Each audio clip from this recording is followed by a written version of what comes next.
BTMA কে এবং private sector মিলগুলিকে এটার সাথে যুক্ত করব।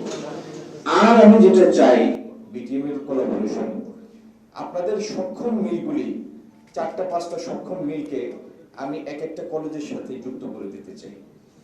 তাহলে ওইখানে শিক্ষকের অভাব হবে না, টেকনোলজি আপগ্রেডেশনের অভাব হবে না, আর সেখান থেকে আমরা আমাদের এডুকেশনের কোয়ালিটি, এই কোয়ালিটি এবং এটার অ্যাকাউন্টেবিলিটিটা এনশিওর করার জন্য অনেকগুলি মডার্ন পদ্ধতি আছে।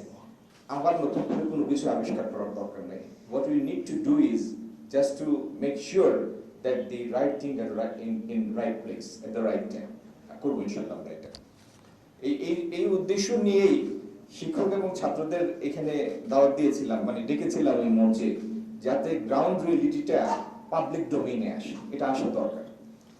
আর টেক্সটাইল ছাত্রদের সাস্টেইনেবিলিটি কিভাবে আসবে?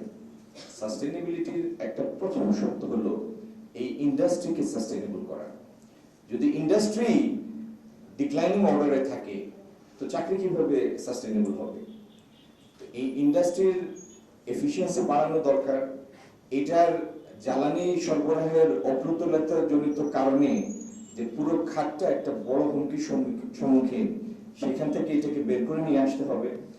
আগামী দিনে কস্ট অফ ফান্ড কমানোর জন্য সরকার যে ব্যবস্থা নিচ্ছে সেটার প্রতিফলন আপনারা দেখবেন। সেই কস্ট কমিয়ে নিয়ে এসে এটাকে আরো প্রতিযোগিতা সক্ষম করে তুলতে হবে।